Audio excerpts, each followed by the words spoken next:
Sejarah Adva Treatment. Ya, nama gue Farid Ahmad. Gue lahir dan besar di Kota Santri, Kota Jombang, Jawa Timur, Indonesia. Saat ini gue menempuh pendidikan kuliah di Universitas Brawijaya, jurusan Business Administration. Jadi gue bakal bahas sejarah dari brand Adva Treatment, brand gue sendiri. Kenapa gue memilih Adva Treatment? Singkat cerita, di tahun 2022 gue mengalami kebangkrutan. Jadi Adva Treatment bukan usaha pertama gue.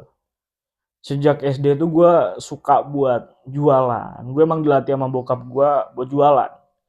Mulai dari jualan baju dulu, terus jualan handphone gue pernah. Jualan jamu, jualan jajan tuh di SMP gue pernah. Jadi gue bukan yang pertama kali jualan. Jadi singkat cerita di 2022 itu gue bangkrut dari perusahaan gue yang media. Jadi gue punya media tuh cukup besar lah harusnya di tahun itu 2020 sampai 2022. Gue punya kurang lebih 2 juta followers.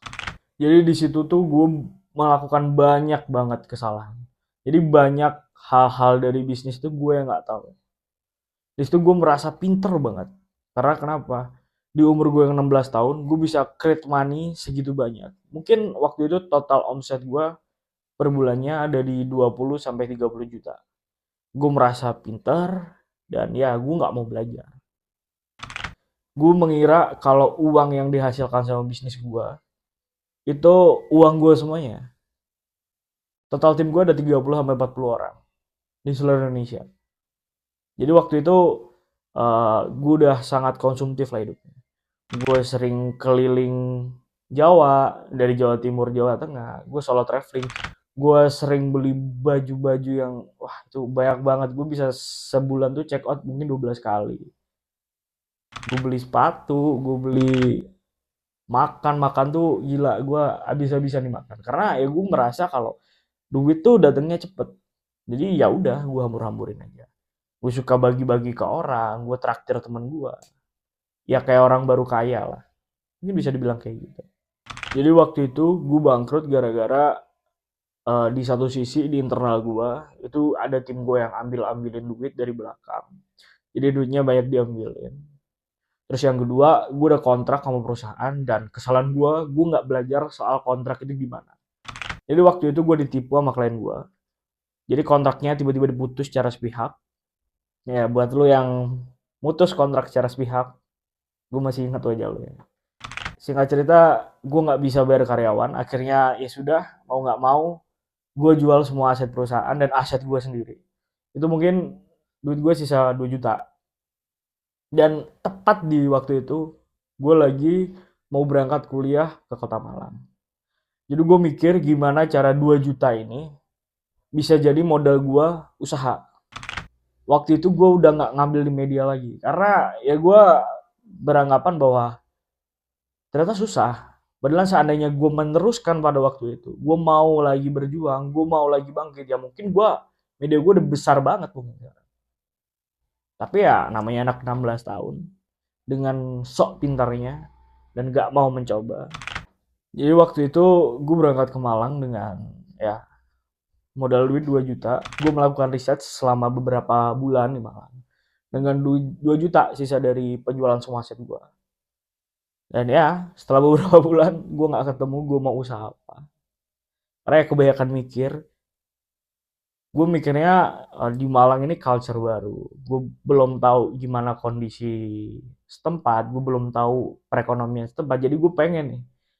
Ya gue banyak bohong ke diri gue sendiri. Gue ngopi dari pagi sampai pagi. Jadi gue tuh kuliah juga jarang waktu itu. Gue sukanya nongkrong, gue sukanya ngobrol sama orang. Gue cari relasi lah waktu itu.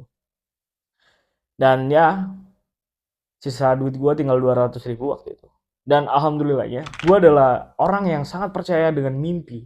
Gue sangat percaya dengan manifesting. Jadi di 2022 dulu gue pernah manifesting, gue akan punya bisnis di Malang sebelum 2022 berakhir. Dan ya, hari itu datang, malam itu datang. Setelah gue nanti-nantikan panjang, setelah gue cari-cari sekian malam panjang, akhirnya gue nemu. Gue nongkrong sama bocah binus, bocah kampus sebelah lah. Singkat cerita, dia nyeritain, dia punya problem, dia mau berangkat ke Surabaya, tapi sepatunya kotor. Kalau dia cuci di tempat sepatu lain, itu bisa nunggu 2 minggu sampai sebulan.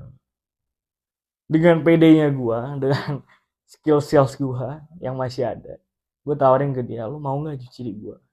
Gue bisa jamin 3 hari sepatu lu kelar. Oh iya, emang lu punya brand shoes and care? Lu punya brand perawatan sepatu? Di situ gue bilang, gue punya. Ini brand baru, gue belum pernah cerita ke siapapun. Padahal sebenarnya gue belum punya. Singkat cerita, dia mau sepatunya gue cuciin. Gue balik ke kosan. Waktu itu gue inget banget. Jadi di kosan gue tuh dulu ada teman gue yang sampai sekarang masih temenan. Namanya Sony Pancasaragi, orang Bogor. Jadi gue tawarin ke dia, Son, mau nggak kerja? Kita kerja bareng. Kita dapat klien pertama, kita dapat customer pertama. Oke cek, kita kerja apa? Waktu itu gue bilang cuci sepatu.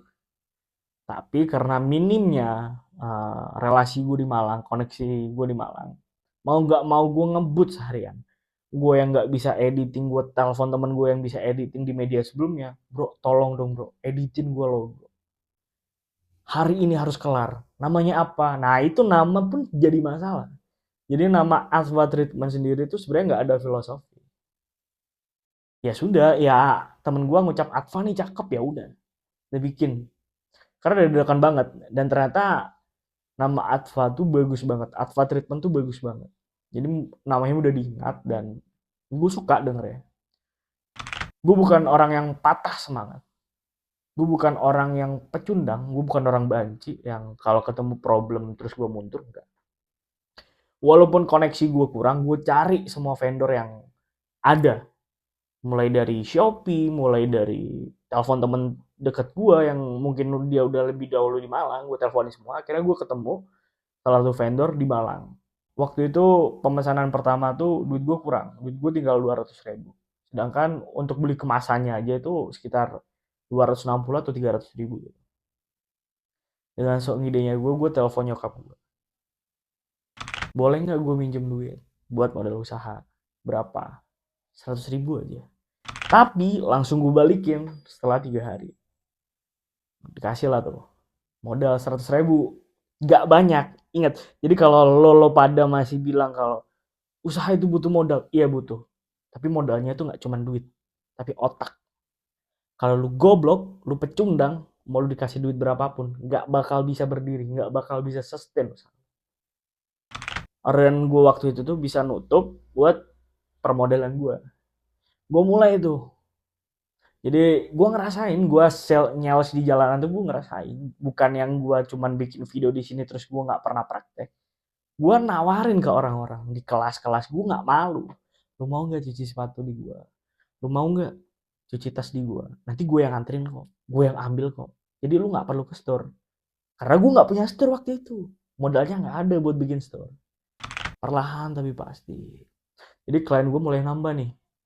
Yang awalnya cuma 2 orang itu nambah. Jadi 3 orang, jadi 5 orang. Nah, mungkin sekitar 2 bulan tuh udah mulai stabil. Jadi penjualan tuh mulai ada terus. Karena basicnya gue ada sales. Gue ada salesman. Gue ada sales. Gue sales jalanan.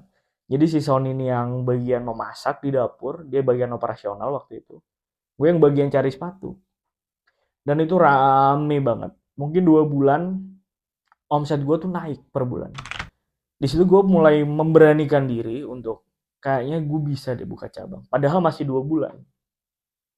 Terus sekitar bulan Januari mungkin ya. Gue kan bikin Alpha November. Mungkin Januari. Kalau nggak gitu mungkin di Februarinya. Gue lupa untuk hitungan tepatnya. Karena gue asli Jombang. Gue buka cabang kedua gue di kota Jombang. Waktu itu gue hubungin teman-teman gue buat gue ajak joinan. Tapi ternyata cuma ada beberapa orang yang mau buat join usaha bareng gue. Di situ ada 3 orang. Jadi dari 3 orang ini sekarang cuma sisa 1 orang yang bertahan. Namanya adalah Rido Adinata. Buat lo Rido yang masih nemenin gue sampai saat ini, thank you. Dan semoga lo loyal terus ya. Gue ekspansi ke Jombang. Di situ modal gue tuh belum cukup buat gue sewa ruko.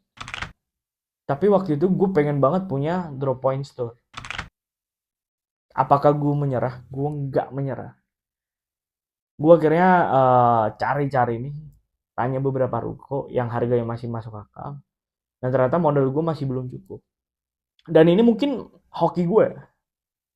Dan ya gue mencoba itu. Gue nggak tahu ini bakal berhasil atau gagal. Di Jombang itu ada salah satu coffee shop yang rame banget. Dengan gue nggak punya rasa malu, kan gue sales ya. Gue coba nih ngobrol sama yang punya cafe ini. Sorry mas, sebelumnya saya boleh nggak mas ya nyewa tempat di sini? Buat apa? Jadi saya mau bikin cuci sepatu mas di sini mas. Ini cabang kedua saya. Jadi sistemnya gampang kok mas.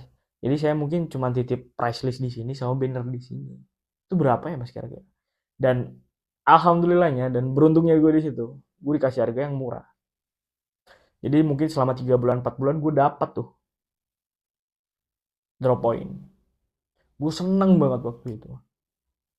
Ya karena yang awalnya cuma punya satu cabang, bisa punya dua cabang. Tapi apakah gue puas di situ? Jawabannya adalah tidak. Bersyukur pasti. Gue sangat bersyukur pada waktu itu. Tapi untuk puas, gue nggak pernah puas. Jadi di situ tuh perjalanan dari satu cabang ke dua cabang tuh gue punya banyak banget pelajaran yang belum pernah gue dapet.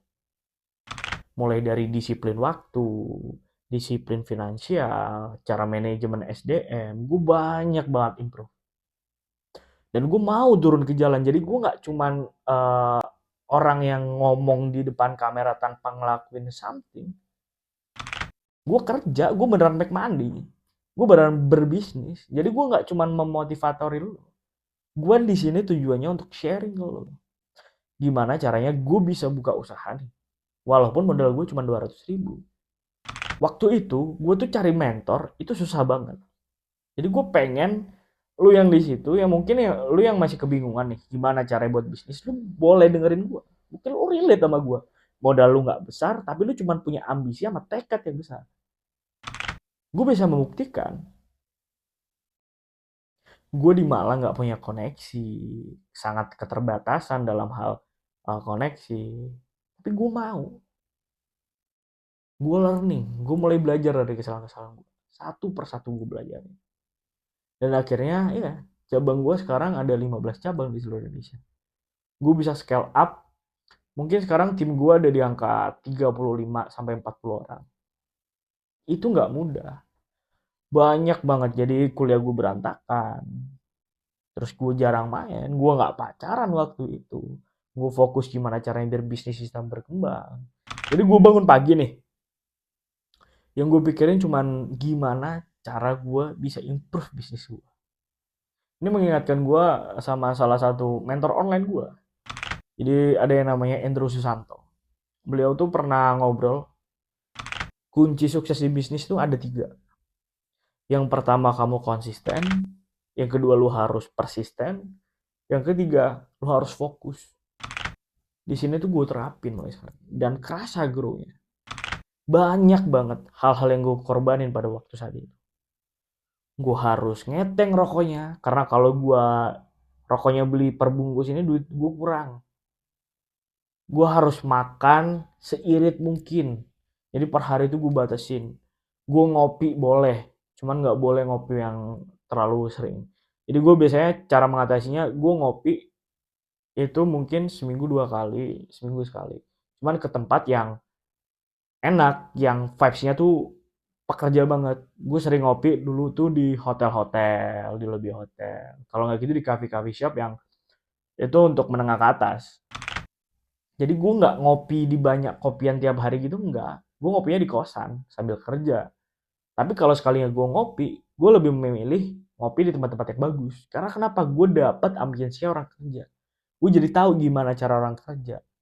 Oh ternyata bikin deal gede tuh kayak gini ya. Oh ternyata caranya cari koneksi tuh kayak gini ya. Oh caranya ngobrol mereka tuh kayak gini ya. Cara makan mereka tuh kayak gini ya. Cara bagi waktu mereka tuh kayak gini. Gue belajar banyak banget pada waktu itu. Banyak hal yang gue korbanin. Teman-teman gue pacaran, gue nggak pacaran dulu. Teman-teman gue makan enak, gue makan nasi goreng 10 ribuan. Dan itu nggak sehari 2 hari. menjalani itu mungkin sekitar 6 bulan, 7 bulan. Ini hasilnya kayak sekarang. Jadi gue jadi ingat ada salah satu video dari salah satu mentor online gue juga, dari Timothy Ronald. Jadi dia pernah bilang kalau lu jangan tanya gimana cara orang buat sukses. Tapi pertanyaan yang lebih tepat adalah apa yang udah mereka korbanin untuk jadi sukses. Jadi kalau lo belum merasa lo mengorbankan apa-apa, kehidupan lo cuma tidur, bangun, makan, Netflix, ngerokok, nongkrong, gitu aja selama setahun sampai lu lihat di kaca kalau lu nggak pernah upgrade. Nah itu lu nggak pernah mengorbankan apapun. Ya pasti hidup lu di situ-situ aja. Pasti hidup lu stuck. Lu nggak pernah mau belajar, lu nggak pernah mau mencoba. Jadi ini yang harus kalian itu ya, harus kalian mengerti ya. Di dalam hidup itu kita pasti gagal. Nggak mungkin kita langsung berhasil. Gue tuh mencoba berkali-kali. Gue gagal tuh nggak sekali dua kali. Gue gagal tuh banyak banget. Dari dulu gue cuma jualan jamu. Gue pernah waktu SMP itu gue jualan jajan di sekolah. Jadi tetangga gue nitip ke gue jajanan terus gue jual. Dia nitip ke gue harga 1.500, gue jualnya 2.000. Itu pernah gue rasain. Gue pernah nih ngamen dari satu kafe ke kafe lain. Itu pernah.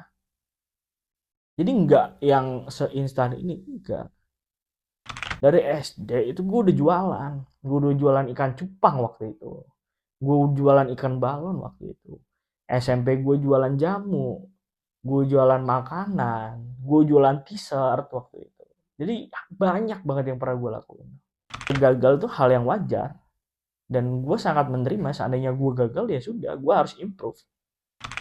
Jadi segitu aja dari gue. Gue bakal sambung experience gue dari cabang ketiga sampai cabang ke-5 di video selanjutnya. Gue Ahmad, thank you.